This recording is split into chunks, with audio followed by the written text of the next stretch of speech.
যন্ত্রণা ব্যথা বেদনা পেতেও হতো না। কেন কেন তিনটি নবীকে আল্লাহ সন্তান দিলেন, এটাই কথা বলছিলাম কিনা? এটাই তো বলছিলাম। এই জোরে বলে আল্লাহ পাক বলতেছে নবী আরবের ভূমিতে এরা সবাই কন্যা সন্তানের দাম দেয় না, সব পুত্র সন্তানের দাম দেয়, ছেলে সন্তানের দাম দেয় এরা। আপনার যদি চারটি মেয়ে জন্ম নিয়েছে ঠিক আছে, পুত্র সন্তানও জন্ম দিন, তাতে কেউ যেন আপনাকে অসৌভাগ্যবান দুর্ভাগ্যবান না বলতে পারে যে দেখ মোহাম্মদ নবী এত সৌভাগ্যবান যে একটা পুত্র সন্তান দিতে পারেনি। নবীকে তিনটি সন্তান পুত্র আল্লাহ দান করলেন, আর জগৎবাসীকে বোঝাতে চাইলেন দেখ নবী কত সৌভাগ্যবান যে নবী আমার তিনটি সন্তান পুত্র সন্তান দান করে দিয়েছে। জোরে বলে ও মুসলমান, নবী ছেলে মেয়ে ইন্তেকাল করলো, তো যার বাপের ছেলে মেয়ে ইন্তেকাল করে যায়, একটা কথা বলেন তো, বাপের বংশ মেয়ের মাধ্যমে চলে না ছেলের মাধ্যমে? জোরে বলেন, ছেলের মাধ্যমে না মেয়ের মাধ্যমে? বাপের বংশ দাদার বংশ ছেলের মাধ্যমে চলে না মেয়ের? আপনারা বলবেন সবাই ছেলের। আমার নবী তিনটি ছেলে ইন্তেকাল করলো, তাই আরবের বেধর্মীরা, আরবের কাফেররা, আরবের মুশরিকরা নবীর উপর আঙ্গুল তুললো। কি আঙ্গুল তুললো? যে দেখ মুহাম্মদ নবী তিনটি ছেলে ইন্তেকাল হয়ে গেল, দেখ মুহাম্মদ বংশ কাটা হয়ে গেল, লেজ কাটা হয়ে গেল, ছিন্ন কাটা হয়ে গেল, আবতার হয়ে গেল, এর বংশ আর আগে চলবে না, কারণ এর তিনটা ছেলে সব ইন্তেকাল করে গেল। এর আজকে চ্যাপ্টার ক্লোজ, এর ইতিহাস এখানেই শেষ, এর চর্চা আর আগে চলবে না, কারণ এর যারা বংশের আজকে শক্তি খুঁটি তারাই তো সব ইন্তেকাল করে গেল। বলুন নাউজুবিল্লাহ। বাবাজি মিল্লাতে ইসলামিয়া বেরাদার, দেখলেন তাহলে আরবের বেধর্মীরা, আরবের কাফিররা কিভাবে নবীকে কটূক্তি ভাষায় কথা বলতেছে, কিভাবে নবীর বেয়াদবি করতেছে, কিভাবে নবীকে নিয়ে বেরাদার মস্করা করতেছে, কিভাবে নবীকে নিয়ে উপহাস করতেছে। আমার নবী তিনটি ছেলে ইন্তেকাল করেছে, তাই আরবের বেধর্মীরা বলতেছে নবী লেজ কাটা, লেজ কাটা, বংশ কাটা, বংশ কাটা। নবীর আর বংশধর না কেউ পৃথিবীতে থাকলো না, পৃথিবীর মধ্যে রইল না, নবীর আর বংশ আগে বাড়বে না, এখানে নবীর বংশ ফিনিশ, এখানে নবীর বংশ শেষ, এখানে নবীর বংশ খতম। ও জগৎবাসী, আল্লাহ পাক রব্বুল আলামিন এই ঘটনাটাকে কোরআনের মধ্যে এসেছে। এবার আপনাদেরকে আমি জিজ্ঞাসা করি বাবাজি, আজকে যদি আপনার বাপকে কেউ গালি দেয় তো বেটা সহ্য করতে পারে না, বাপের গালি দেনেওয়ালাকে বেটা জবাব দেয়। আজকে বেটাকে যদি কেউ আঘাত করে তো বাপ বেটাকে মারনেওয়ালাকে জবাব দেয়। আজকে যদি পুতাকে কেউ খারাপ বলে কথা বলে তো দাদা কিন্তু সহ্য করে না। এটা আমাদের পৃথিবীর সিস্টেম। আমাদের আত্মীয়র মধ্যে আমাদের নিকটতম কাউকে যদি কেউ আঘাত করে, মারধর করে, গালি দেয়, তাহলে আমরা ঘরে চুপচাপ বসে থাকি না। যারা মারধর করে তাদেরকে আমরা তাদের উপযুক্ত শাস্তি দিই, তাদেরকে উপযুক্ত জবাব দিই, তাদেরকে উপযুক্ত উত্তর দিই। ও বাবাজি, এটা তো আপনি বুঝলেন। আপনাকে কেউ মারলে আপনার বেটা উত্তর দেয়, আপনাকে কেউ মারলে আপনার পুতারা উত্তর দেয়, আপনাকে কেউ মারলে আপনার বাপ উত্তর দেয়, আপনাকে কেউ মারলে আপনার ভাইরা শত্রুদেরকে বেরাদার জবাব দেয়, আপনাকে কেউ মারলে আপনার অন্যান্য বন্ধু বান্ধবরা তাদেরকে গিয়ে জবাব দিতে থাকে। এটা তো আপনার আমার ব্যাপার, কিন্তু আমার নবীজি সাল্লাল্লাহু তাআলা আলাইহি ওয়াসাল্লামের ব্যাপারে, নবী সম্পর্কে, নবী প্রসঙ্গে, নবী সংক্রান্তে, নবীর উপরে যখন কেউ আঙুল তুলতো, নবীকে কেউ খারাপ কথা বলতো, নবীকে কেউ অশ্লীল কথা বলতো, নবীর কেউ কটূক্তি করতো, নবীর কেউ বেয়াদবি করতো, তখন নবীর পক্ষ থেকে কে জবাব দিত? কে জবাব দিত? আপনি বাপ, আপনার কেউ কটূক্তি করলে আপনার পক্ষ থেকে আপনার ছেলেরা জবাব দেয়, আপনার ভাইরা জবাব দেয়, বন্ধুরা জবাব দেয়। কিন্তু নবীর ব্যাপারে কেউ যদি কটূক্তি করতো, কেউ যদি অশ্লীল কথাবার্তা বলতো, কেউ যদি খারাপ মন্তব্য করতো, কেউ যদি শত্রুতা করতো, তো আমার নবীজির পক্ষ থেকে দুনিয়া নয় বরং সৃষ্টিকর্তা রব তাআলা তাদেরকে উত্তর দিয়ে দিত। জোরে বলেন সুবহানাল্লাহ, সুবহানাল্লাহ। আমার নবীর সম্পর্কে কেউ কটূক্তি করলে উত্তর কে দিত বললাম? এই জোরে বলেন কে দিত? একবার বলেন আল্লাহ শব্দটা কে দিত?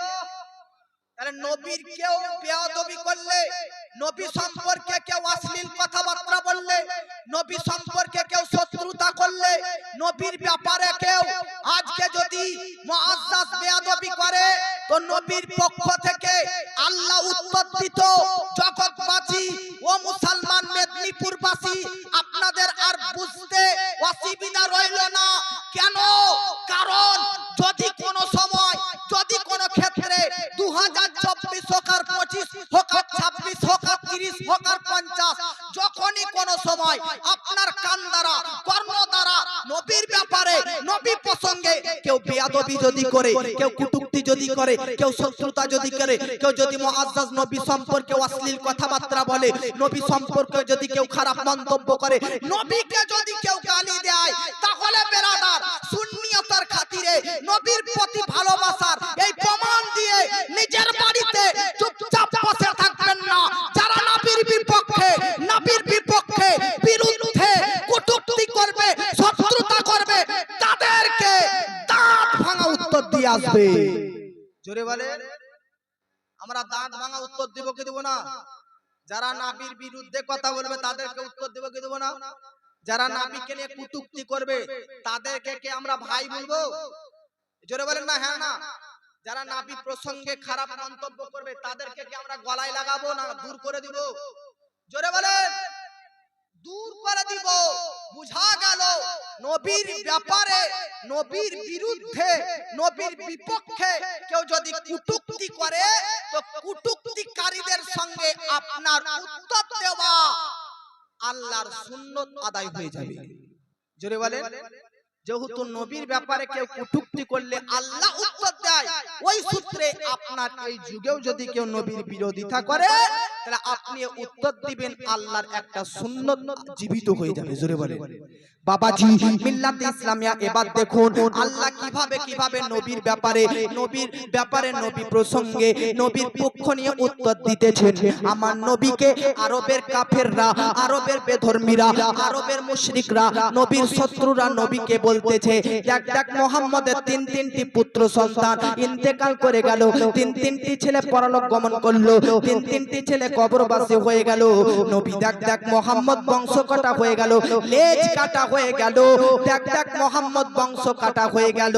আমার আল্লাহ পাক রব্বুল আলামিন কুরআনের মধ্যে 30 নম্বর পারাতে সূরা আল কাউসার অবতীর্ণ করে দিলেন এই মর্মে, আর বললেন, ইন্না শানিয়াকা হুয়াল আবতার। ওগো নবী, আপনার টেনশন করার প্রয়োজন নেই।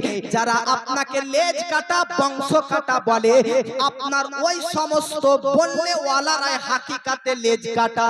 জোরে বলেন, ইন্না শানিয়াকা হুয়াল আবতার। পড়েছেন কি পড়েননি? পড়েছেন কি পড়েননি? তাহলে আজকের অর্থ জেনে নিন, এটা আল্লাহর উত্তর। নবীর বিরুদ্ধে যখন বেধর্মীরা কথা তুললো, তখন আল্লাহ উত্তর দিতেছে, ইন্না শানিয়াকা হুয়াল আবতার। আল্লাহ বলতেছে, নিশ্চয় আপনার শত্রুরাই হচ্ছে লেজ কাটা, বংশ কাটা। নবী, আপনাকে কি মনে হচ্ছে? আপনার 3টি ছেলে, আপনার 3টি পুত্র, মনোযোগ সহকারে শুনবেন, আপনার 3টি ছেলে, আপনার 3টি পুত্র আব্দুল্লাহ, ইব্রাহিম, কাসিম ইন্তেকাল হয়ে গেছে, তাই আপনি বংশ কাটা। আরবের কাফেররা বলতেছে আপনাকে লেজ কাটা, আরবের বেধর্মীরা বলতেছে। আর আরববাসীর কাফের আবু জেহেল, তার ছেলেরা বেঁচে আছে, তার জন্য তার গর্ব হচ্ছে। আবু লাহাব, তার ছেলে বেঁচে আছে, তার জন্য তার গর্ব হচ্ছে। আস ইবনে ওয়াইল, তার ছেলেরা বেঁচে আছে, তার জন্য তার গর্ব হচ্ছে। ও নবী মুস্তাফা, এই যে আরবের কাফেরদেরকে দেখছেন, যারা আপনাকে বংশ কাটা বলতেছে, এদের প্রত্যেককে ছেলে দুনিয়াতে বেঁচে আছে, তাই ওরা গর্ব করতেছে নিজেকে, আর আপনাকে নিয়ে মস্করা, উপহাস, মজা করতেছে। কিন্তু ওগো নবী, আপনি শুনেন, ইন্না শানিয়াকা হুয়াল আবতার। আপনি দেখবেন এমন একটা সময় আসবে, এমন একটা যুগ আসবে, এমন একটা টাইম আসবে, যে পৃথিবীর কোণাতে কোণাতে আপনার ছেলেদের বংশ, আপনার বংশধররা বিরাজ করতে থাকবে। কিন্তু পৃথিবী থেকে প্রত্যেকটি কাফের, প্রত্যেকটি বেধর্মী, প্রত্যেকটি মুশরিক, প্রত্যেকটি মুনাফিকদের বংশ ফিনিশ হয়ে যাবে। জোরে বলেন, আজকে পাকিস্তান যান তো পাকিস্তানে নবীর বংশধর পাবেন, বাংলাদেশ যাবেন তো বাংলাদেশে নবীর বংশধর পাবেন, ইন্ডিয়া ভারতের মধ্যে অধিকাংশ জায়গা যাবেন, কাছোছা শরীফ যাবেন নবীর বংশধর পাবেন, বসিরহাট দরবার যাবেন নবীর বংশধর পাবেন, আরো অন্যান্য দরবার যাবেন নবীর বংশধর পাবেন, বেরেলি শরীফ যাবেন নবীর বংশধর পাবেন, আজমির শরীফ যাবেন নবীর বংশধর পাবেন, বাগদাদ শরীফ যাবেন নবীর বংশধর পাবেন, ইরান যাবেন নবীর বংশধর পাবেন, ইরান যাবেন নবীর বংশধর পাবেন, কুয়েত যাবেন নবীর বংশধর পাবেন, মক্কা যাবেন নবীর বংশধর পাবেন, মদিনা যাবেন নবীর বংশধর পাবেন। পৃথিবী 206টি দেশ মিলিত জুড়িত যতটা দেশে মুসলিম সম্প্রদায় বাস করে, ইসলাম ধর্ম উত্তোলিত রয়েছে, প্রত্যেকটি মুসলিম শহরে শহরে আজকে নবীর বংশধররা বিরাজ করতেছে আর কিয়ামত পর্যন্ত বিরাজ করতে থাকবে। এই জন্য বেরেলির ইমাম ইশক মোহাম্মদ ইমাম আহলে সুন্নাত আশা ইমাম আহমদ রাজা খা লিখতেছে, চমক তুঝসে পাতে হে সব পানে वाले, चमक तुझसे पाते हैं सब पाने वाले, मेरा दिल भी चमका दे या रसूल अल्लाह। জোরে বলে আর মহব্বতে বলে। আপনি যদি সচক্ষে নবীর বংশধরকে দেখতে চান তো আর 1-1.5 ঘন্টা ওয়েট করুন, স্টেজের মধ্যেও দেখতে পাবেন। জোরে বলে। তাহলে আল্লাহ তার ওয়াদাকে রেখেছে কি রাখেনি? এই জোরে বলে, এ মহব্বতে বলেন। বাবাজি আপনি আবু জেহেলের বংশধরদেরকে খুঁজে পাবেন, কোন জায়গাতে পাবেন? আবু লাহাবের বংশধর পাবেন, ইয়াজিদের বংশধর পাবেন, উতবা উতাইবার বংশ পাবেন, ওয়ালিদ ইবনে মুগিরার বংশধর পাবেন না, কারো বংশধর পাবেন না। একমাত্র আমার আপনার নবীর বংশধর পুরো পৃথিবীর মধ্যে বিরাজ করতেছেন। জোরে বলে। তাহলে আমার নবীর বিরুদ্ধে, আমার নবীর বিপক্ষে কেউ যদি কটূক্তি করত, জবাব কে দিত? বললাম এই জোরে বলেন, জবাব কে দিত? আরেকবার মহব্বতে বলেন, জবাব কে দিত? বাবাজি মিল্লাতে ইসলামিয়া আমার আপনার নবী সাল্লাল্লাহু তাআলা আলাইহি ওয়াসাল্লাম বিরাদান মিল্লাতে ইসলামিয়া পৃথিবীর মধ্যে কেন এসেছে? ইসলামের প্রচার ও প্রসারের জন্য, ইসলামের দাওয়াত দেওয়ার জন্য, ইসলামের আজকে বার্তা ছড়ানোর জন্য, ইসলামের আজকে বার্তাকে বান্দাদের নিকট পৌঁছানোর জন্য। আল্লাহ পাক কোরআনের মধ্যে বলে দিয়েছেন, ইয়াতলু আলাইহিম আয়াতিকা ওয়া ইউআল্লিমুহুমুল কিতাবা ওয়াল হিকমা ওয়াযাক্কিহিম। ও গো নবীজি আপনি পৃথিবীর মধ্যে যান আর মানববাসীর মধ্যে কোরআনের আয়াতগুলো সুন্দর সুন্দর ভাবে আবৃত্তি করুন, কোরআনের আয়াতগুলো পরিবেশন করুন। আপনি মানুষের মধ্যে যান আর আমি আল্লাহর একত্ববাদকে প্রচার করুন। আপনি বান্দাদের নিকট যান আর আমি আল্লাহর সঠিক মেসেজগুলো বান্দাদের নিকট পর্যন্ত পৌঁছে দিই। তাহলে বাবাজি আপনারা জানতে পারলেন পৃথিবীতে নবী শিক্ষা দেওয়ার জন্য এসেছে, শিক্ষা দেওয়ার জন্য এসেছে। তাহলে যে শিক্ষা দেয় ওকে আপনারা শিক্ষক বলেন কি বলেন না? জোরে বলেন। যে শিক্ষা দেওয়াকে কি বলেন? শিক্ষক বলেন। আপনাদের গ্রামে স্কুল আছে, হাই স্কুল, প্রাইমারি স্কুল আছে? আছে। হাই স্কুলের হেডমাস্টার, প্রিন্সিপাল আছে কিনা? প্রধান শিক্ষক আছে কিনা? এখন আপনি বলবেন, আমার সামনে এসে বলবেন যে আমাদের স্কুল, হাই স্কুল হোক, প্রাইমারি স্কুল হোক আর কলেজ হোক, প্রিন্সিপাল, প্রধান শিক্ষক, হেডমাস্টার উনার নাম অমুক, যাই হোক আব্দুর রহমান নাম উনার। তো আমি বললাম উনি আব্দুর রহমান, তো মুআজ্জাজ সামাইনে কেরাম, তো মুআজ্জাজ সামাইনে কেরাম আমি যদি বলি যে উনি তো মূর্খ, তো আপনারা আমাকে খারাপ বলবেন কি বলবেন না? বাস্তবে আব্দুর রহমান আছে নাকি না? বাহ বাহ বাহ, মিলে গেল নাকি? আচ্ছা, তাহলে আব্দুর রহমান সাহেব হেড শিক্ষক, প্রিন্সিপাল, উনি স্কুলের প্রধান শিক্ষক। উনি তো আর জালিয়াতি করে চান্স পায়নি, উনি তো আর মুআজ্জাজ রং পেপার জমা করে তো আর মুআজ্জাজ স্কুলের প্রধান শিক্ষক হয়নি। উনি তো আর মুআজ্জাজ আনএডুকেটেড, অশিক্ষিত মূর্খ নয় যে এরকম তিনি প্রধান শিক্ষক হয়ে গেলেন। উনি শিক্ষক হয়েছেন তো শিক্ষক, দেশে শিক্ষক নয়, প্রধান শিক্ষক। উনাকে যদি আপনারা মূর্খ বলেন তাহলে আপনার বোকামো বলবে কি বলবেন না? আপনাকে বোকা বলবে কি বলবে না? আমার আপনার নবীর চাইতে কি পৃথিবীতে কেউ বড় শিক্ষক আছে? জোরে বলেন। আপনার আমার নবীর চাইতে কি কেউ বড় জ্ঞানী আছে? আপনার আমার চাইতে, নবীর চাইতে কেউ কি কোন ব্যক্তি পৃথিবীতে আছে যে অভিজ্ঞশীল? নাই। শুনে নিন, শেখ আব্দুল হক মুহাদ্দিস দেহলভী রাহমাতুল্লাহ আলাইহি বলতেছেন নবীর জ্ঞান কতটা। তো আল্লাহ রাব্বুল আলামিন পৃথিবীর শুরু, পৃথিবীর স্টার্ট থেকে এন্ড পর্যন্ত যত মহা জ্ঞানী মহাবিজ্ঞান পণ্ডিত সায়েন্টিস্ট বৈজ্ঞানিকরা এসেছে কিয়ামত পর্যন্ত আসবে, আদম থেকে কিয়ামত সকাল পর্যন্ত, বলতেছে সব মানুষের জ্ঞান বিদ্যা ইলমকে যদি 1000 ভাগে ভাগ করা হয় তো এ পুরো সৃষ্টি জগতের মধ্যে আল্লাহ 1000 ভাগের মধ্যে মাত্র 1 ভাগ দিয়েছে, আর 999 ভাগ আমার আপনার নবীকে আল্লাহ পাক দিয়েছে। সুবহানাল্লাহ সুবহানাল্লাহ। জোরে বলে সুবহানাল্লাহ। আমার আপনার নবীর কি জ্ঞান কম? জোরে বলেন। এটা একটা উদাহরণ। আর একটা তিনি ইঙ্গিত দিয়ে বুঝিয়েছেন নবীর জ্ঞান আর পুরো পৃথিবীবাসীর জ্ঞান পার্থক্য, ডিফারেন্স, তফাৎ কিভাবে। তো বলতেছে আপনাদের এলাকাতে দীঘা আছে কিনা? জোরে বলেন। দীঘা আছে। দীঘা আছে, একটু গেলে দীঘা। এখন আপনি দেখলেন দীঘার সাইডে গিয়েছেন, একটা পাখি উঠতে উঠতে উঠতে উঠতে উঠতে এসে তার ঠোঁটের মাধ্যমে এক ফোঁটা পানি তুললো।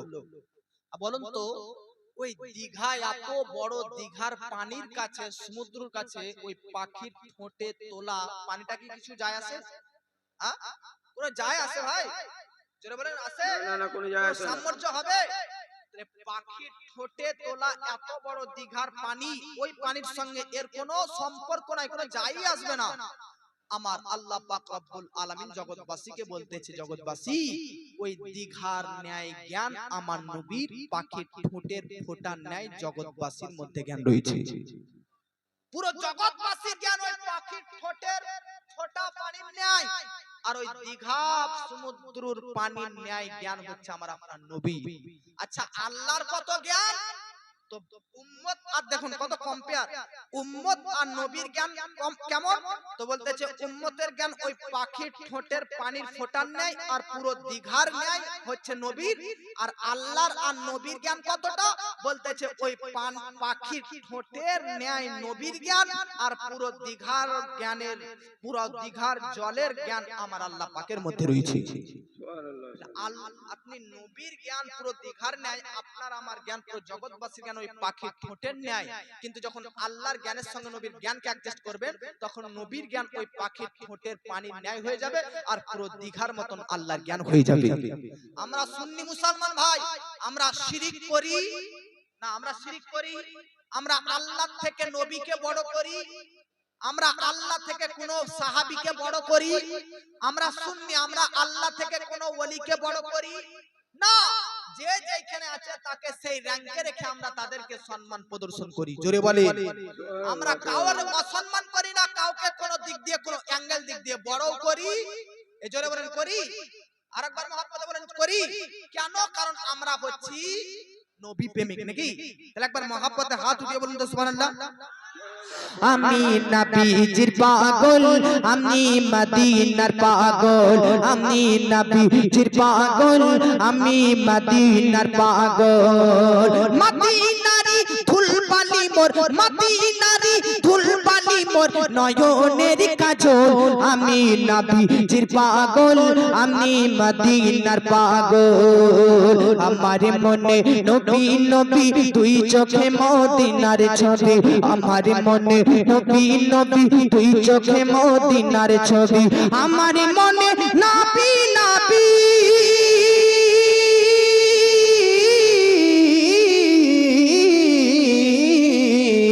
আমার মনে নবী নবী দুই চোখে মদিনার ছবি। নবীর প্রেমে দিতে রাজি, নবীর প্রেমে দিতে রাজি জীবনের সকল। জোরে বলেন আমি নবীজির পাগল, আমি মদিনার পাগল, আমি নবীজির পাগল, আমি মদিনার পাগল। শুনিলে মদিনার কথা বলতে পারি সকল ব্যথা, শুনিলে মদিনার কথা বলতে পারি সকল ব্যথা, শুনিলে মদিনার কথা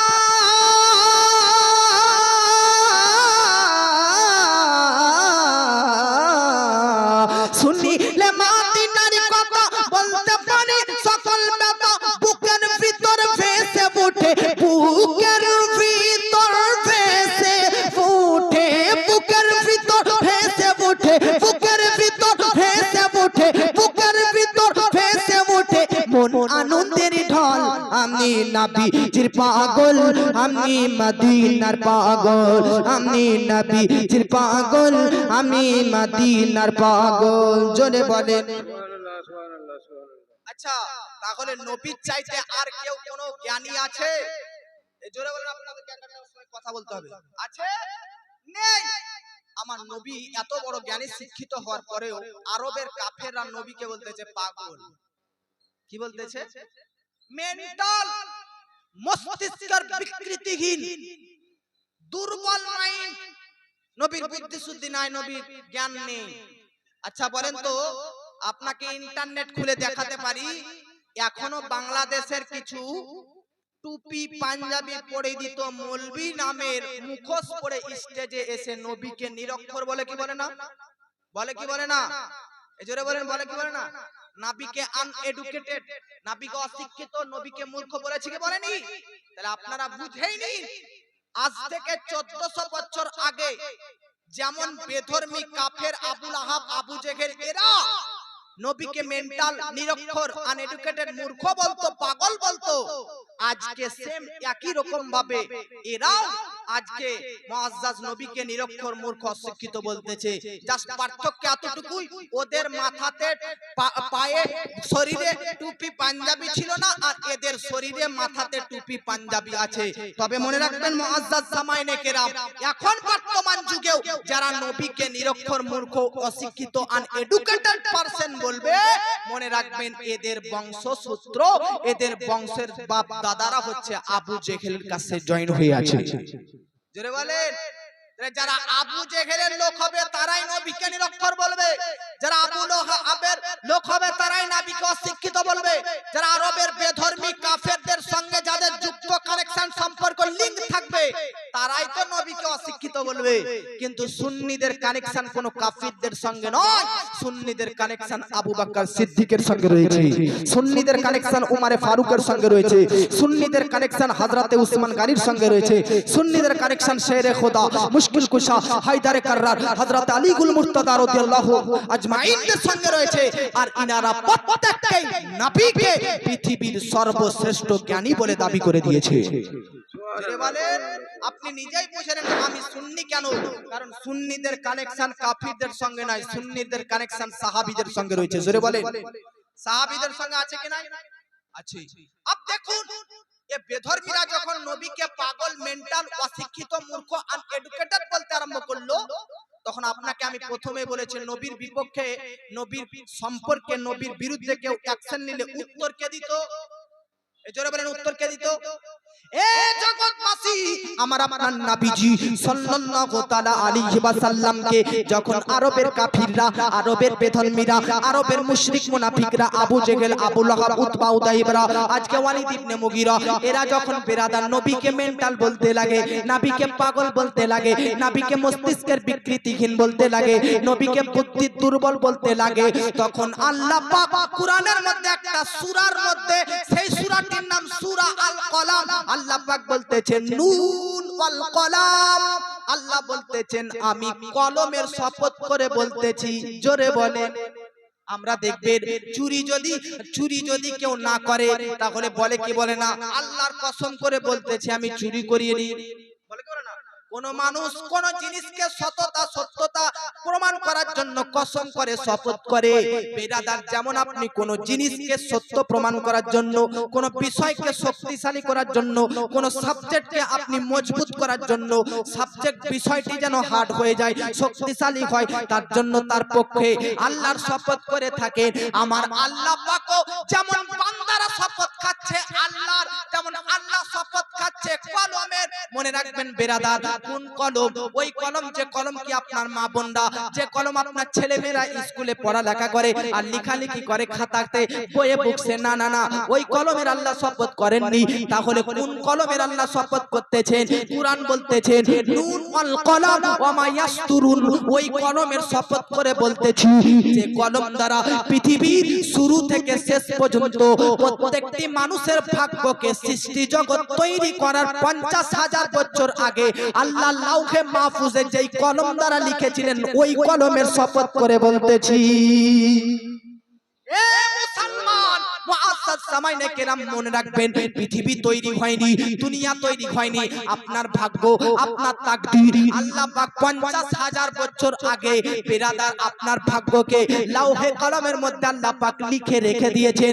যে কলম দ্বারা লিখেছেন ওই কলমের শপথ করে আল্লাহ পাক বলতেছেন, মা আনতা বিনিমাতি রাব্বিকা বিমাজনুন। ও গো নবী, আপনি আল্লাহর প্রদানকৃত ক্ষমতাতে অত্যন্ত মেধাবী, অত্যন্ত শিক্ষিত, অত্যন্ত পাওয়ারফুল, অত্যন্ত জ্ঞানী। আপনি পাগল নয়, পাগল নয়, পাগল নয়, মেন্টাল নয়। জোরে বলেন, মহব্বতে বলেন।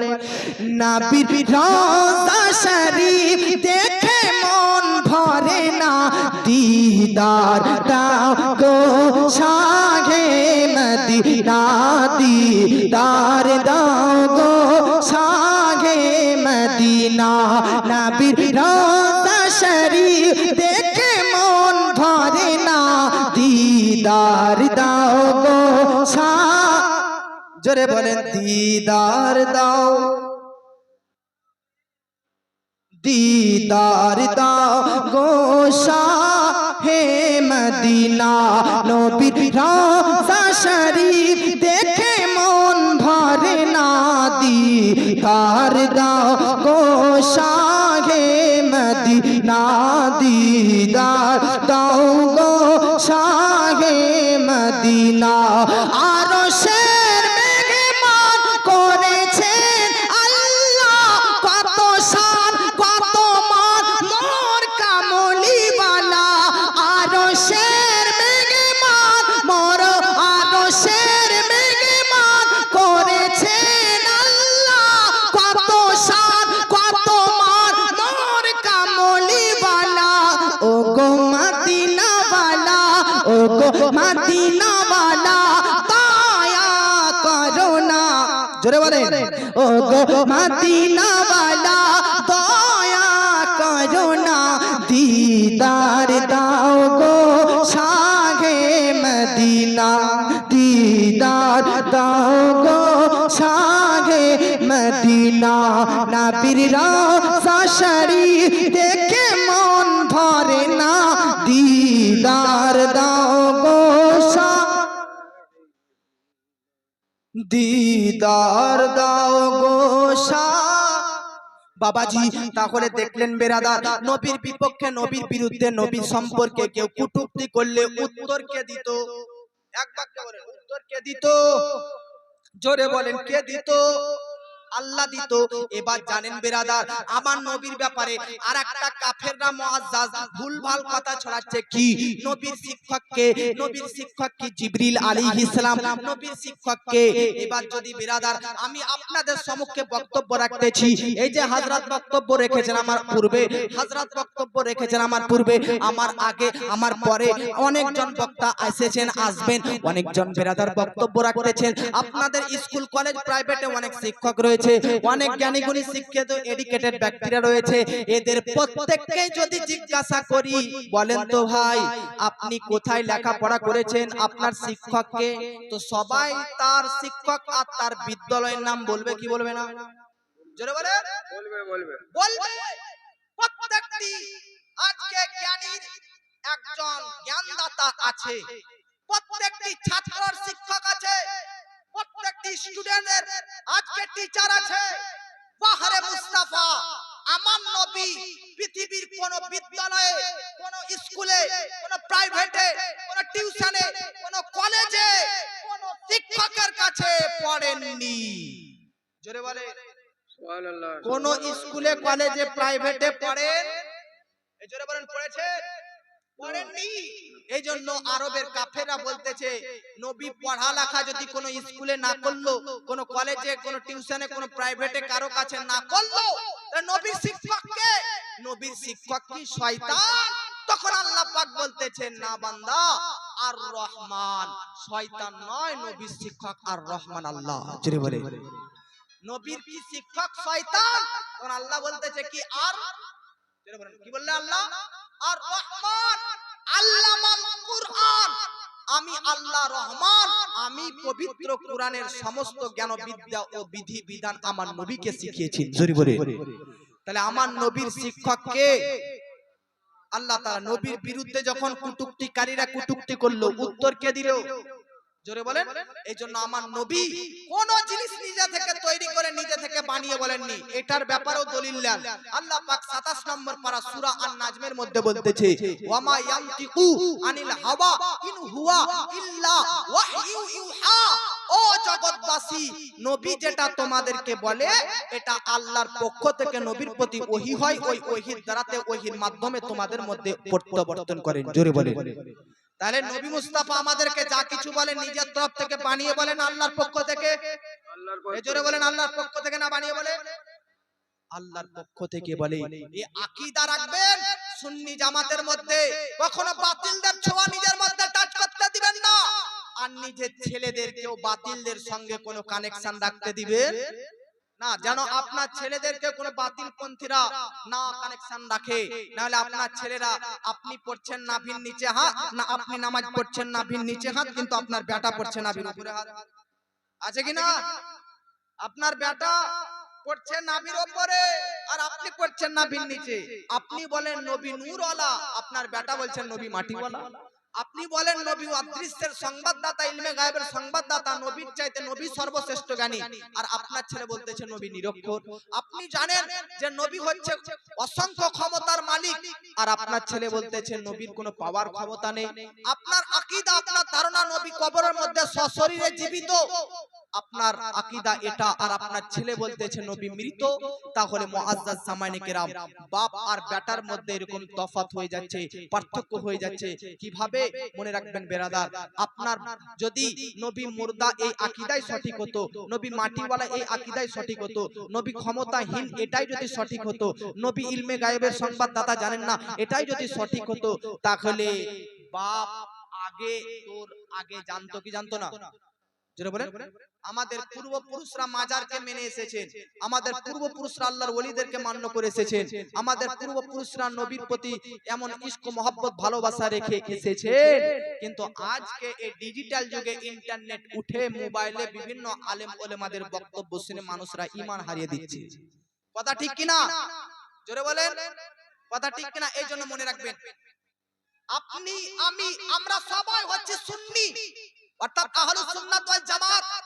কুরআনের মধ্যে আল্লাহ পাক বলতেছেন, তাবিয়াতু উজুহুন ওয়া তাসওয়াতু উজুহুন।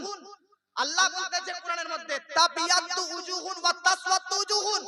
হাসরের প্রান্তরে কিয়ামতের মাঠে প্রতিফল দিবসে, প্রতিদান দিবসে কিছু মানুষের মুখমণ্ডল, কিছু মানুষের চেহারা লাইটিং এর মতন, হ্যালোজেনের মতন জলজল করবে, আলোকিত হয়ে যাবে, উজ্জ্বলময় হবে। আর কিছু মানুষের চেহারা, কিছু মানুষের আজকে ফেস, কিছু মানুষের মুখমণ্ডল আজকে হাসরের ময়দানে কালো হয়ে থাকবে। নবী, আল্লাহু আকবার, হাসরের মাঠে কিয়ামতের দিন কিছু মানুষের চেহারা উজ্জ্বল হবে, আলোকিত হবে, আজকে নূরময় হবে, জলজল করবে, উজ্জ্বলময় হবে। আর কিছু মানুষের চেহারা কালো হবে, কিছু মানুষের চেহারা আজকে অন্ধকার থাকবে। ওরা কারা? যাদের চেহারা জলজল করবে, আলোকিত হবে। আর ওরাও বা কারা? যাদের চেহারাতে অন্ধকার থাকবে, কালো থাকবে। তো এই আয়াতের তাফসিরে ইবনে কাসির মধ্যে আল্লামা ইবনে কাসির তিনি লিখতেছেন, তাবিয়াতু উজুহুন আই আহলিস সুন্নাহ, অর্থাৎ যাদের চেহারা হাসরের প্রান্তরে উজ্জ্বলময়, জলজল হ্যালোজেনের মতন, লাইটিং এর মতন জ্বলতে থাকবে, তারা প্রত্যেককেই আহলুস সুন্নাত ওয়াল জামাত তথা সুন্নি দলের মানুষ হয়ে থাকবে। সুবহানাল্লাহ, সুবহানাল্লাহ। আর যাদের চেহারাতে কালো হবে, যাদের চেহারাতে অন্ধকার থাকবে, তারা কে হরা হবে? ওয়াতাবিয়াতু ওয়া তাসওয়াতু উজুহুন আই আহলিল বিদআত ওয়াল ফিরকা, তারা হবে বেদাতি ফিরকা, নতুনত্ব দল। তারা থাকবে, তাদের চেহারাটা, মুখমণ্ডলটা কালো থাকবে। জোরে বলে। এজন্য আমাদের কানেকশন সুন্নি জগতের, সুন্নি দলের সঙ্গে থাকবে না বেদাতি দলের সঙ্গে থাকবে? জোরে বলতে হবে। আমাদের কানেকশন সুন্নি দলের সঙ্গে থাকবে না আজকে বেদাতি দলের সঙ্গে থাকবে? কিছু মানুষ বলতেছে, হুজুর আমাদের পরিচয় একটাই, মুসলমান। আমরা এত নিজেকে আপনারা ভাগাভাগি কেন করছেন? বলে কি বলে না, দেওবন্দি, ওয়াহাবি, তাবলিগি, জামাতি, লাওয়াজহাবি, হ্যাঁ সালাফি, অনেক, আবার সুন্নি আছে কি নাই? জোরে বলেন আছে কি না? তো কিছু মানুষ বলতেছে হুজুর আমাদের পরিচয় রব্বানা ওয়াজআলনা রব্বানা ওয়াজআলনা রব্বানা ওয়াজআলনা মুসলিমাইন লাকা মিন যুররিয়াতিনা উম্মাতাম মুসলিমাতাল লাক। আমরা তো উম্মতে মুসলিমা, আমরা তো মুসলমান, আমাদের একটাই পরিচয়। আমাদের মধ্যে এত ভেদাভেদ কেন, এত দলাদল কেন, এত গ্রুপবাজি কেন? তো আমি বলবো এই কোশ্চেন আমাকে করিয়েন না, আমার নবীকে করুন। কারণ ভেদাভেদের কথা, গ্রুপবাজির কথা, দলাদলির কথা এটা আমি বানিয়ে আপনাদেরকে বলতেছি না। 1400 বছর আগে নবী বলে দিয়েছেন আমার উম্মতের মধ্যে 73টি দল হবে, কুল্লুহুম ফিন্নার, সব দল যাবে জাহান্নামে ইল্লা মিল্লাতান ওয়াহিদা, একটা দল যাবে জান্নাতে। তাকে নবীকে জিজ্ঞাসা করা হলো ও দল কারা যে দলটা জান্নাতে যাবে? নবী বলতেছে মা আনা আলাইহি ওয়া আসহাবি, যে দলটা আমি নবী এবং আমার সাহাবায়ে কেরামের মত পথকে ফলো করে চলবে তারাই জান্নাতি হয়ে যাবে। সুবহানাল্লাহ, সুবহানাল্লাহ, 73টা দল নবী বলে গিয়েছেন। সুবহানাল্লাহ। নবী বলে গিয়েছেন 73টা দল হবে মুসলমানের মধ্যে। কিসের মধ্যে বললাম? মুসলমানের মধ্যে এই দুনিয়াতে হিন্দু বলে একটা ধর্ম আছে কিনা? জোরে বলেন। আছে, আছে, জৈন বলে ধর্ম আছে কিনা? আছে, শিখ বলে ধর্ম আছে কিনা? আছে, খ্রিস্টান বলে ধর্ম আছে কিনা? ইহুদি আছে। জিউস আছে। আছে। গবেষকরা কম্পিউটারে রিসার্চ করেছে যে পৃথিবীতে কতটা ধর্মের মানুষ আছে। তো বলতেছে 4300টা ধর্মের মানুষ পুরো পৃথিবীতে বাস করতেছে। কতটা ধর্মের মানুষ? 4300 ধর্মের মানুষ। নবী এটা বলেননি সব মানুষের মধ্যে 73টা দল হবে, না না না, 4300টা ধর্মের মধ্যে একটা ধর্ম, তার নাম হচ্ছে ইসলাম। ওই ইসলাম ধর্মেরই মধ্যে 73টা দল হবে। জোরে বলেন। তাহলে মুসলমানের মধ্যে 73টা দল, একটা জান্নাতি, বাকি 72টা জাহান্নামী। তাহলে ভাই 72 দল যারা জাহান্নামে যাবে তারা হিন্দু নয় যে পূজা করবে।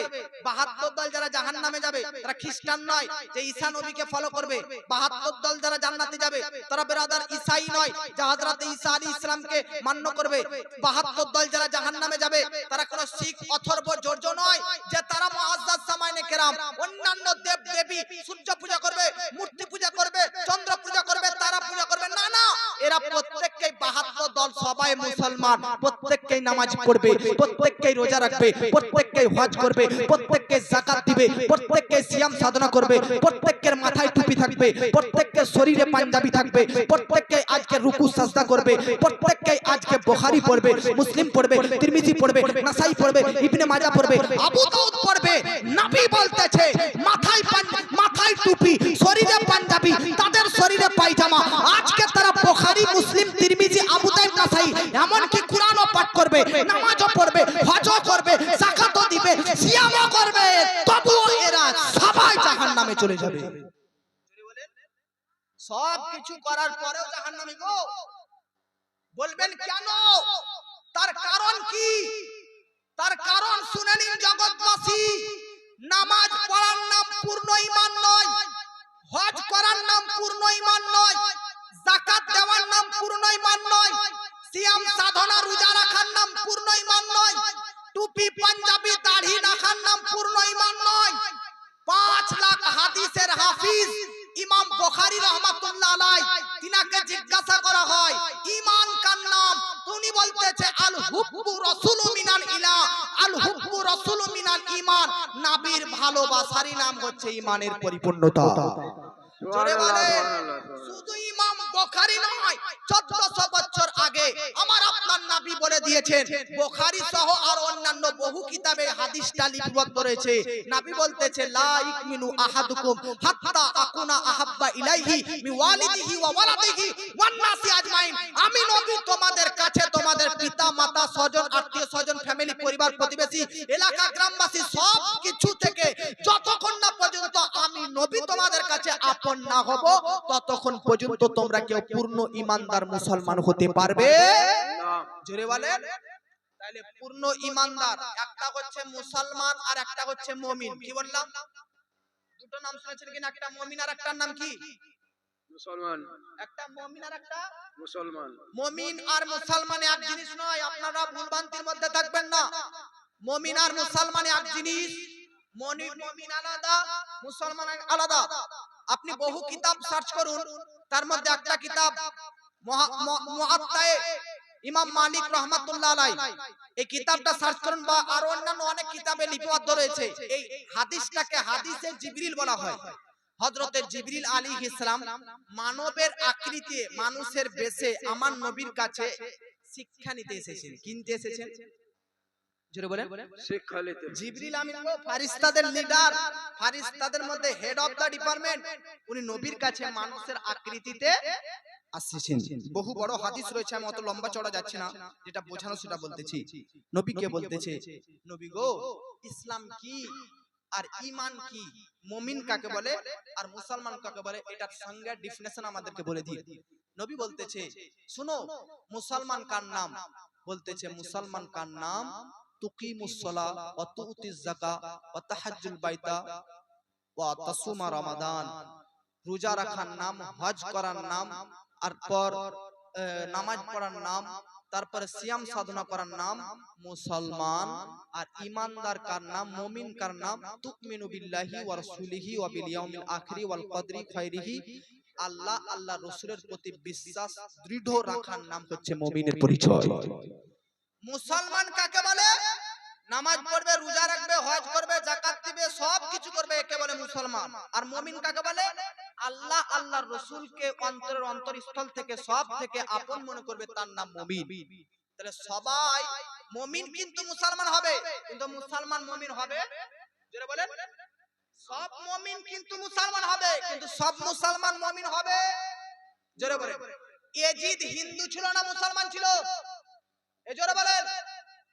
মুসলমান ছিল, ভুল মনে করবেন না। কারবালার প্রান্তরে ইমাম হোসেনকে শহীদ করতেছেন ইয়াজিদ, সে কে ছিল জানেন?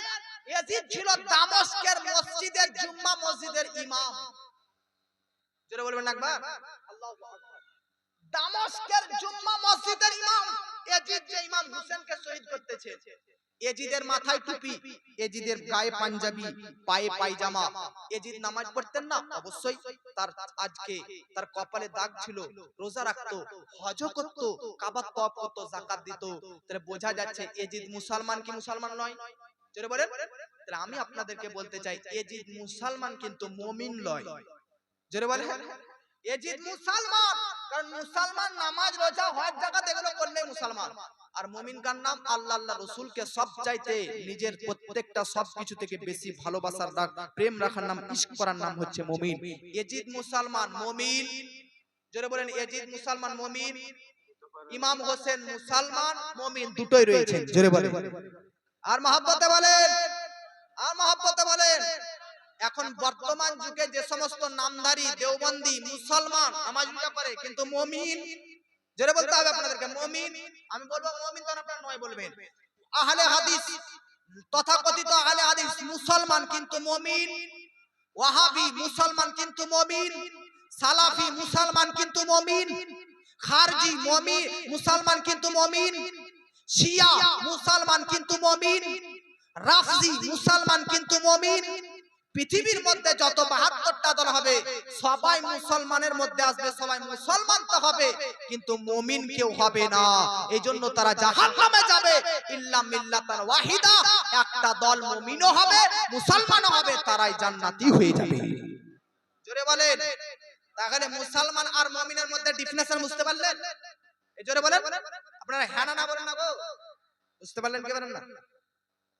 এখন একজন ব্যক্তিকে ইন্টারনেট জগতে ইউটিউবের মধ্যে সার্চ করে পেলাম, ফেসবুক হঠাৎ দেখতে দেখতে একজনা বলতেছে, একজন ব্যক্তি বাংলাদেশের একজন তথাকথিত আহলে হাদিস বা দেওবন্দি, যাই হোক, ই বলতেছে খ্বাজা গরিব নওয়াজ, খ্বাজা মঈনুদ্দিন চিশতি ভুয়া।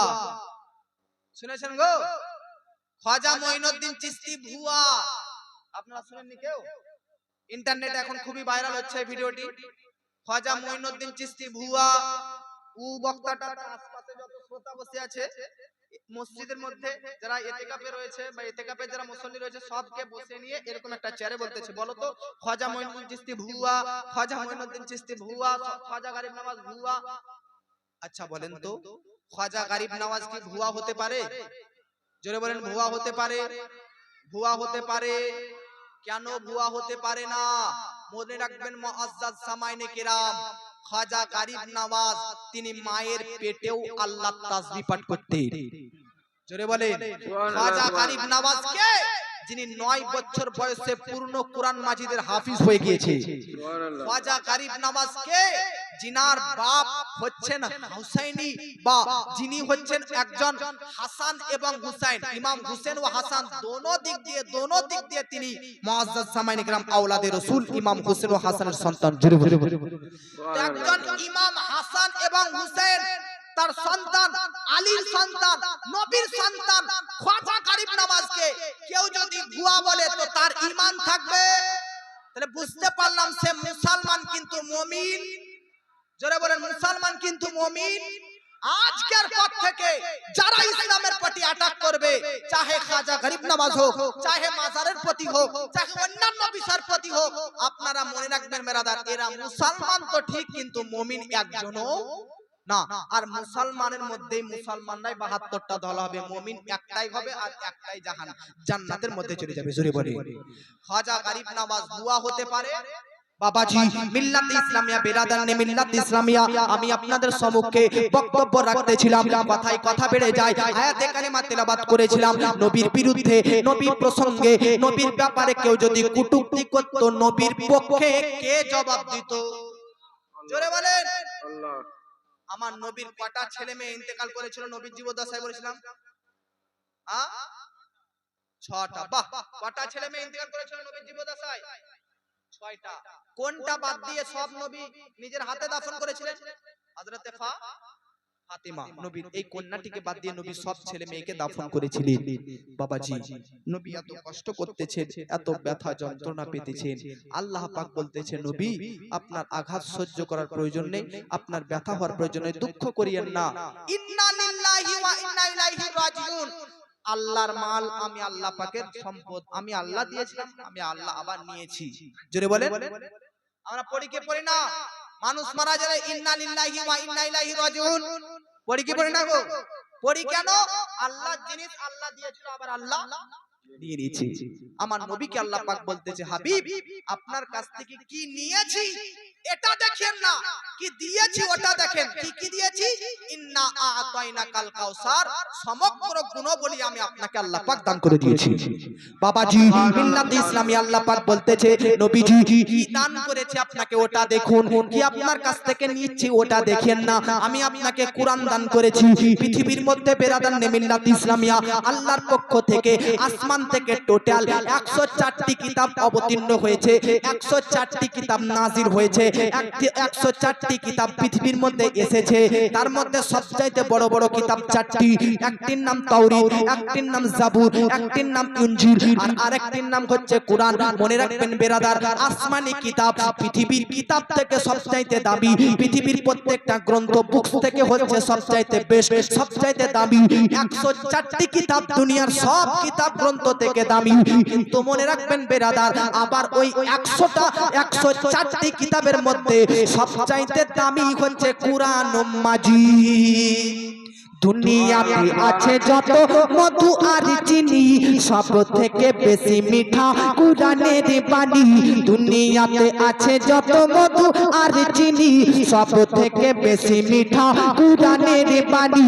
শোনো না ও গো মা বোনেরা, শোনো না ও গো মুমিন মুমিনা, এ কুরআন সব কিতাবের শিরোমণি।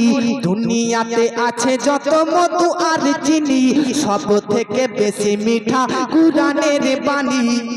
জোরে বলেন জিবরিল বলে মোর দিল বলে যায়, কোরআনের ঝিলমিল আলো শোভা পায়। জিবরিল বলে মোর দিল বলে যায়, কোরআনের ঝিলমিল আলো শোভা পায়। আরশ ফারশ তলে কোরআনের সুর তোলে, আরশ ফারশ তলে কোরআনের সুর তোলে। কোরআনের মজা তাজা সব থেকে জানি, দুনিয়াতে আছে যত মধু আর চিনি, সব থেকে বেশি মিঠা কুরআনের। দুনিয়াতে আছে যত মধু আর চিনি, সব থেকে বেশি মিঠা কুরআনের। আপনারা কি চাইছেন যে গজল, আপনারা কি চাইছেন যে ওয়াজ শেষ করে দেব? না বক্তাকে ডাকতে হবে? ফোন করে দিলে চলে আসবে। আসবে কি? আপনাদেরকে মনে হচ্ছে আমি বিরক্ত করে দিচ্ছি বেশি নাকি? তাহলে একবার হাত উঠিয়ে বলুন সুবহানাল্লাহ, আর একবার হাত উঠিয়ে বলুন আল্লাহু আকবার, মহব্বতে বলেন ইয়া রাসূলুল্লাহ, আর একবার হাত উঠিয়ে বলুন সুবহানাল্লাহ। দুনিয়াতে আছে যত মধু আর চিনি, সব থেকে বেশি মিঠা কুরআনের বাণী।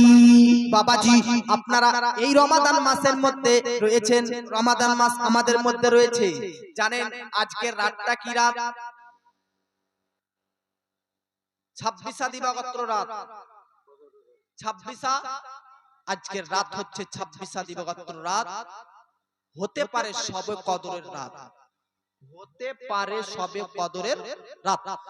কারণ শবে কদর, কদরের রাত্রি আমার নবী কনফার্ম বলে যাননি যে 26 দিবাগত রাত 27 রাত্রিটাতে যে শবে কদর থাকবে, এমনটা নবী বলেন। জোরে বলেন বলেন। কিন্তু বহু সাহাবী রাসূল, বহু বুজুর্গানে দিন, বহু আল্লাহর ওলিগণরা তিনারা কখনো কখনো শপথ করে বলে দিয়েছেন যে এই 26 দিবাগত রাত অর্থাৎ 27 রাত্রেই শবে কদরকে পাওয়া গিয়েছে। জোরে বলেন। এটা বহু আল্লাহর ওলিগণ বুজুর্গানে দিনরা তিনারা বলে গিয়েছেন। তবে আপনাদেরকে এই আকীদা সুন্নি মুসলমান রাখতে হবে, শবে কদর এটা মুআজ্জাজ জামানে কেরাম 26 দিবাগত রাত 27 রাত্রি যে থাকবে এমনটা নয়। আমার নবী শবে কদরকে খোঁজ করার জন্য 1 নম্বর রোজা থেকে 10 নম্বর রোজা পর্যন্ত নবী ইতিকাফে থেকে শবে কদর খোঁজ করতেছে। নবী দ্বিতীয়বার আবার 10 থেকে 20 রোজা পর্যন্ত মুআজ্জাজ জামানে কেরাম শবে কদর রাত খোঁজ করতেছেন। আমার নবী লাস্ট প্রান্তে সাহাবীদেরকে বলে, সাহাবী শবে কদর রাত্রি তোমরা 20 রোজা থেকে মাসের শেষ 29 বা 30 রোজা পর্যন্ত শবে কদরকে খোঁজো।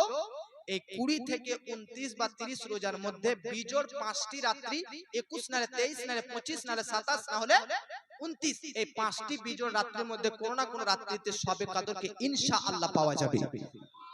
হযরতে আয়েশা সিদ্দিকা নবীর স্ত্রী বলতেছেন, হুজুর শবে কদর যদি পাই আমরা তাহলে কি করব? আল্লাহ পাক বলতেছেন শবে কদরকে কেন্দ্র করে একটা দোয়া বলতেছে, এই দোয়াটা বেশি বেশি করে পাঠ করবে। ওই দোয়াটা কি?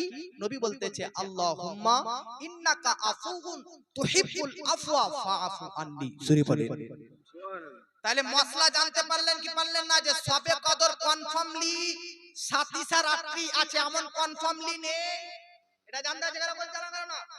তবে বহু বুজুর্গনে দিন তিনারা, যেমন একজন হযরতে উবাই ইবনে কাব রাদিয়াল্লাহু তাআলা আনহু, তিনি একজন প্রখ্যাত সাহাবী হযরতে উবাই ইবনে কাব রাদিয়াল্লাহু তাআলা আনহু, তিনি কসম করে বলতেছেন, কসম করে আল্লাহর শপথ করে বলতেছি 27 রাত্রিতে শবে কদর আমি পেয়েছি।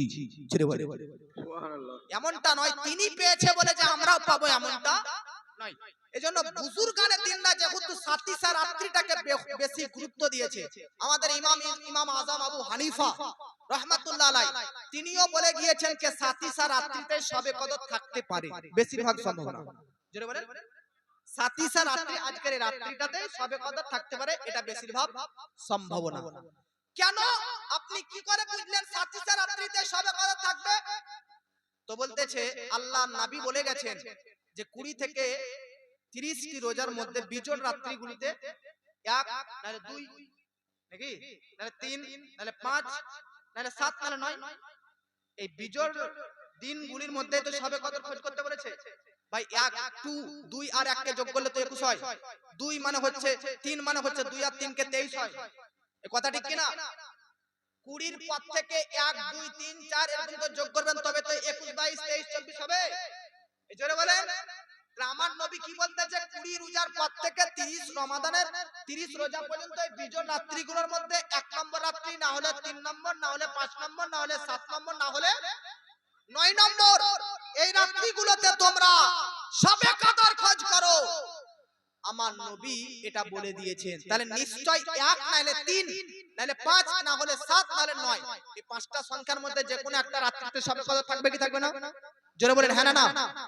কিন্তু আমি 7 নম্বর দিন কে কেন গুরুত্ব দিয়ে বলতেছি যে 7 নম্বর দিনে অর্থাৎ 7 কে 20 এর মধ্যে যোগ করলে 7 সারাত, তো এই 7 সারাতটাকে কেন বলতেছি?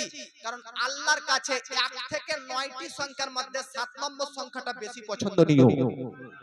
দেখুন 7 দিয়ে 7টা আসমান আছে কিনা? জোরে বলেন। 7 দিয়ে 7টা জমিন আছে কিনা? 7 দিয়ে 7টা সপ্তাহ আছে কিনা? জোরে বলেন আছে কিনা? কুরআনের মধ্যে মানজিল কয়টা? 7টা আছে কিনা? 7 দিয়ে বহু কিছু রয়েছে। 7 দিয়ে আছে কিনা বহু কিছু। আমার নবীর কয়টা ছেলে মেয়ে বললাম? 7টা। তাহলে 7 এর গুরুত্ব আছে কিনা? 7 এর বৈশিষ্ট্য আছে কিনা? 7 এর ক্ষমতা আছে কিনা? আমার নবী সাল্লাল্লাহু তাআলা আলাইহি ওয়াসাল্লাম মুআজ্জাজ সামানে কেরাম জগৎবাসীর মধ্যে এই 7 এর গুরুত্ব অনেক দিয়েছেন। এজন্য 7 দিয়ে 7টা আসমান, 7 দিয়ে 7টা জমিন, সপ্তাহের মধ্যেও 7টা রয়েছে। এরকম ভাবে 7তে আমার নবীর 7টি সন্তান রয়েছে। 7টা দিয়ে কোরআনের মধ্যে 7টা মঞ্জিল রয়েছে। সূরা ফাতিহার মধ্যে কতটা আয়াত আছে? 7টা। কতটা?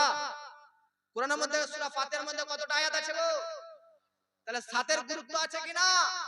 এইজন্য আল্লাহর নবী, এইজন্য ইমাম আযম আবু হানিফা 7 নম্বর সংখ্যাকে তিনি 20 এর মধ্যে যুক্ত করে সাতিসা রাত্রিটাকেই বলে দিয়েছেন যে এটাই হচ্ছে শবে কদরের রাত্রি। আরো অন্যান্য বুজুর্গানে দিন যিনারা সাতিসা রাত্রিটাকে গুরুত্ব দিয়েছে শবে কদরের জন্য, কেন? তো বলতেছে কুরআনের মধ্যে শবে কদর, লাইলাতুল কদরের ব্যাপারে একটা সূরা আছে কিনা? ইন্না আনজালনাহু ফি লাইলাতিল ওয়া মা আদরাকা মা লাইলাতুল কদরি খায়রুম মিন আলফি শাহর তানাজ্জালুল মালাইকাতু ওয়ার রূহু ফিহা বিইذনি রাব্বিহিম মিন কুল্লি আমর সালামুন হিয়া হাত্তা মাতলাইল ফাজর। আচ্ছা বলেন তো এই লাইলাতুল কদর এই শব্দটা এই সূরার মধ্যে কতবার ব্যবহার হয়েছে? এই জোরে বলেন কতবার? আমি একবার পড়ছি লাইলাতুল কদর এই শব্দটা কতবার ব্যবহার হয়েছে আপনারা বুঝতে পারবেন। বিসমিল্লাহির রহমানির রহিম।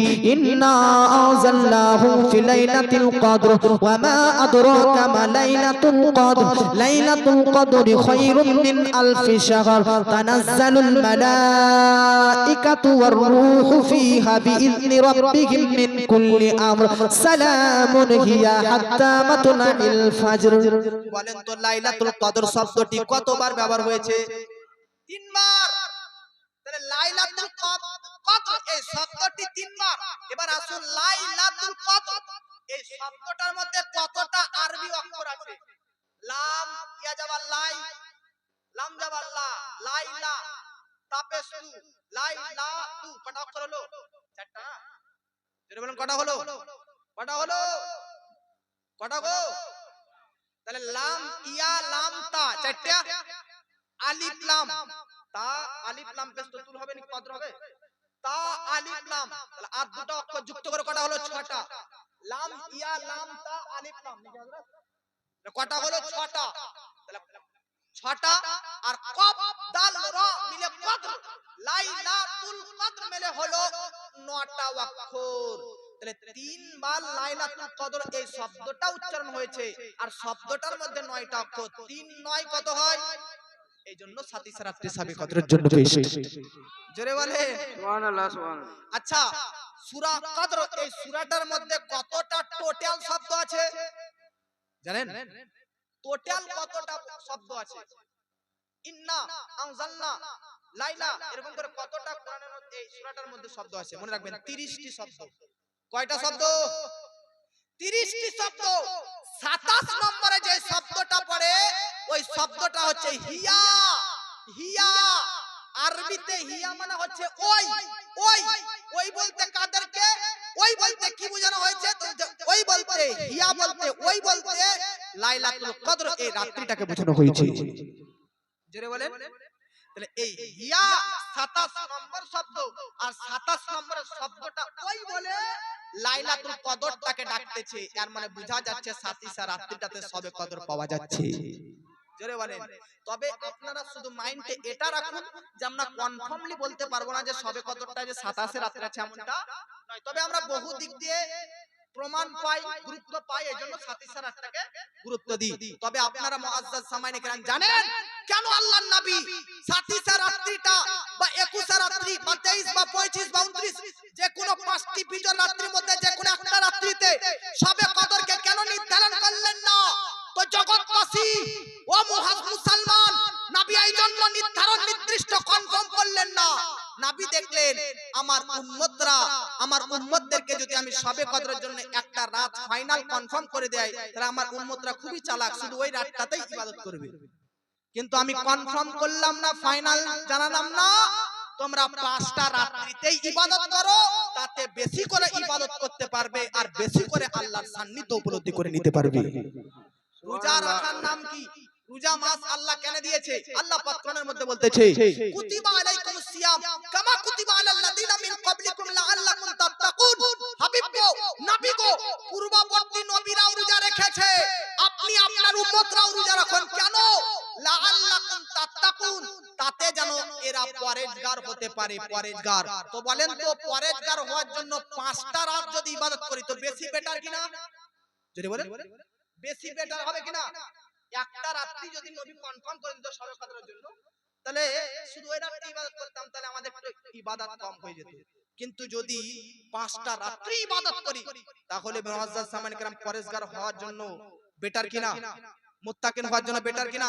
তাহলে আল্লাহ আমাদেরকে রোজা দিয়েছে কেন? তাতে যেন আমরা পরেজগার হতে পারি। কি হতে পারি? এই জোরে বলেন কি হতে পারি? আল্লাহ পাক বলতেছে কুরআনের মধ্যে, January, February, March, April, May, June, July, August, September, October, November, December, Baishakh, Jyeshtha, Asharh, শ্রাবণ, ভাদ্র, আশ্বিন, কার্তিক, মাঘ, পৌষ, মাঘ, ফাল্গুন, চৈত, আরবিতে মুহররম, সফর, রবিউল আউয়াল, রবিউল আখির, জুমাদুল উলা, জুমাদুল উখরা, রজব, শাবান, রমজান, শাওয়াল, জিলকাদ, জিলহজ, 12টা করে মাস আরবিতে, ইংরেজিতে, বাংলাতে আছে। কোন মাসের নাম কুরআনের মধ্যে নাই। ওয়ানলি রমজান মাস যে মাসের নাম কুরআনের মধ্যে এসেছে। আল্লাহ পাক কোরআনের মধ্যে শুধু এই মাসটারই নাম উল্লেখ করেছে। দেখুন, শাহরু রমাদান আল্লাযী উনজিলা ফীহিল কুরআন, এই রমজান মাস, যে রমাদান মাসে আমি আল্লাহ তাআলার পবিত্র কুরআন অবতীর্ণ করেছি। জোরে বলেন সুবহানাল্লাহ। এই মাসটার নাম কি বললাম? এই মাসটার নাম কি? এই জোরে বলেন কি নাম? রমজান মাস। রমজান রুমুজ থেকে তৈরি হয়েছে। রমজান রুমুজ থেকে, রমজান শব্দের অর্থ কি? জ্বালানো বা পুরানো। এর অর্থ হচ্ছে মান সামা রমাদানা ঈমানান ওয়া ইহতিসাবান গুফিরা লাহু মা তাকাদ্দামা মিন যামবি ওয়া মান কামা রমাদান ঈমানান ওয়া ইহতিসাবান গুফিরা লাহু মা তাকাদ্দামা মিন যামবিহি ওয়া মান কামা লাইলাতাল কদরি গুফিরা লাহু মা তাকাদ্দামা মিন যামবি। এই রমাদান মাসে যে সম্পূর্ণ তারাবির নামাজ পড়বে, এই রমাদান মাসে যে সম্পূর্ণ সিয়াম সাধনা রোজা রাখবে, আর এই রমাদান মাসে লাইলাতুল কদরের রাত্রিতে জাগরণ করে যে ইবাদত করবে, তার তার অতীতের জীবনের সব গুনাহকে আমি আল্লাহ পাক maaf করে মুছে দেব। সুবহানাল্লাহ, সুবহানাল্লাহ, সুবহানাল্লাহ। তো এই রমাদান মাসের নাম হচ্ছে রমাদান। এই মাসটির নাম রমাদান মানে জ্বালানো বা পোড়ানো। বলতেছে এই রমাদান মাসে যে তারাবি পড়বে, রোজা রাখবে, লাইলাতুল কদর রাত জাগরণ করবে, তার গুনাহকে, পাপকে পুড়িয়ে জ্বালিয়ে পাপ মুক্ত করে দেবো। এমন পাপ মুক্ত হবে, মায়ের গর্ভ থেকে সন্তান জন্ম নেয় যেমন একদম নিষ্পাপ হয়ে জন্ম নেয়, তেমন এই রমাদান মাসের রোজা আদায়কারী তারাবি পান্ডেওয়ালা তারা এরকম ভাবে বেরিয়ে চলে আসে। জোরে বলে। তবে কখন? যখন আপনি মুআজ্জাজ, আপনার রোজা, আপনার নামাজ, আপনার জাগরণ করা, আপনার ইবাদত করা আল্লাহর দরবারে কবুল হবে। কবুল না হলে কে আল্লাহ সুযোগ দিবে? জোরে বলেন। আজ মুআজ্জাজ সামাইনে কেরাম, আমাদেরকে আল্লাহ এই মাসটা দিয়েছে পরেজগার হওয়ার জন্য। কিসের জন্য? এই জোরে বলেন কিসের জন্য? একবার একটা মুখে একটা কথা বলতে পারবো না ভাই? কিসের জন্য? পরেজগার হওয়ার জন্য। কিছু ব্যক্তিকে দেখছি রোজা রাখার পরও ফ্রি ফায়ার খেলছে গো, ধার ধার ধার ধার ধার ধার পাবজি। কিছু ব্যক্তিকে দেখছি রোজা রেখে জুয়া খেলছে, খেলে না?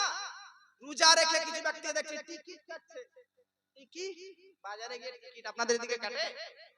কিছু ব্যক্তিকে দেখছি রোজা রেখে, বৃদ্ধ মানুষরা এগুলো করে না, যুবকরা, কিছু মানুষরা দেখবেন, যুবক ছেলেরা, ইয়াং ছেলেরা রোজা রাখার পর আসরের নামাজের পর চোখে সুরমা লাগিয়ে, কাজল দিয়ে, একদম ফিটনেস পাঞ্জাবি পরে বাইক নিয়ে চললো মেয়ে দেখতে। বাজারে বাজারে দাঁতন করে মিসওয়াক করে এমন ভাবে ঘুরে বেড়াবে লাগছে আর মতন আর পরেশগার দুনিয়াতে নাই। আপনাদের এইদিকে যুবকরা করে না, আমাদের এলাকার এদিকে হয়। হয় এদিকে? একে পরেশগার বলে। রোজা রেখে, রোজার নাম কার নাম? রোজা কেন করা হয়? তাতে যেন আপনি মুত্তাকিন হতে পারেন, পরেশগার হতে পারেন। আর রোজা রেখে যদি এত পাপ করেন, তাহলে কি পরেশগার হওয়া যাবে? পরেশগার হতে পারবেন না। নবীগণ, সাহাবাগণ, তাবেঈনগণ, উনাদের জীবনী পড়ুন, উনারা কিভাবে নিজের জীবনকে অতিবাহিত করেছেন, উনারা কিভাবে রমাদান মাসটা কাটিয়েছেন তাহলে বুঝবেন। কিন্তু তা নয়, আমরা তো এমন ভাবে রোজা করতেছি যে কখনো ফজরের নামাজ গায়েব, তো কখনো তারাবি গায়েব, তো কখনো এডিক গায়েব। কিছু কিছু মা বোনরা বা সিরিয়ালও দেখছে গো রোজা রেখে। আপনাদের এদিককার মা বোনরা নেককার হয়তো দেখে না, কিন্তু আমাদের মা বোনরা ওইদিকে আর। একজন মা আমাকে প্রশ্ন পর্যন্ত করছে যে হুজুর রোজা রেখে সিরিয়াল দেখা জায়েজ আছে? কত বড় বাটপান্নি! রোজা রেখে টিভি দেখা, ফিল্ম দেখা জায়েজ আছে? একটা ছেলে বলছে রোজা রেখে গেম খেলা যাবে? কত রকমের মশলা। পাপকে নিয়েও এখন মানুষ প্রশ্ন করতেছে, পাপকে বিষয়, পাপকে কেন্দ্র করেও মানুষ এখন মশলা জিজ্ঞেস করতেছে। মা বোনরা, দুনিয়াতে আপনাকে যেটা পাপ বলে মনে হয়, আপনারা জানেন না কোনটা পাপ আর কোনটা নেকির কাজ? জানেন কি জানেন না? জানেন সবাই আপনারা জানেন। মুসলমান কে কে জানেন না বলেন তো যে এটা পাপ নয়, এটা নেকির কাজ? সব জানে কোনটা নেকির কাজ, কোনটা পাপের কাজ। এবার আপনি বাড়িতে গিয়ে ভাবুন গা যে বেরাদার আমরা পাপের কাজ যদি রমাদান মাসে করি তাহলে কি আমরা পরেশগার হতে পারবো? আর যেমনই ঈদের দিনে, ঈদ আসছে কিনা সামনে, ঈদের দিনে কিছু কিছু যুবক ছেলেরা একটা মাসের জন্য মুসল্লি ছেলেরা, আপনাদের এলাকাতে মুসল্লি হয় না? দেখবেন আমাদের এলাকাতে হয় ভাই। এক মাসের জন্য এরা নামাজ পড়তে এসেছে। 11 মাস জুম্মাতেও পাওয়া যায় না। 11 মাস তো নাই, ফাঁকা। এক মাসের জন্য পাঞ্জাবি টুপি পরিধান করে নামাজ পড়তে এসে কখনো ইমাম সাহেবের পেছনে লাগে, কখনো মুয়াজ্জিনের পেছনে, কখনো বলে এই মসজিদটা নোংরা কেন, এই মসজিদের ফ্যান চলে না কেন, এই মসজিদের অমুক হচ্ছে কেন। এরকম হয় কি হয় না? এক মাসের জন্য এসি মুতাল্লি হয়ে যায় মসজিদে। এক মাসের জন্য এসে ও মসজিদের সেক্রেটারি সভাপতি হতে চায়। মুআজ্জাজ সামাইনি কেরাম, এই রমাদান মাসে বহু ব্যক্তিকে আমি দেখেছি একটা মাসের জন্য এসে কত মুসল্লিদেরকে অশ্লীল কথাবার্তা শুনায়, ইমামকে কথা শুনায়, মুয়াজ্জিনকে কথা শুনায়। ইমামকে বলে মসজিদ ঝাড়ু দাও, মুয়াজ্জিনকে বলে মসজিদ ঝাড়ু দাও, মসজিদে কেন নোংরা হয়ে আছে, এরকম ভাবে টার্গেট করতে থাকে। জগৎবাসী মনে রাখবেন, মসজিদকে পরিষ্কার রাখা, মসজিদকে পরিচ্ছন্ন রাখা, মসজিদকে সাফ রাখা এটা ইমাম মুয়াজ্জিনের শুধু দায়িত্ব নয়, গোটা জগৎ মুসলিমদের দায়িত্ব মসজিদকে পরিচ্ছন্ন পরিষ্কার রাখা।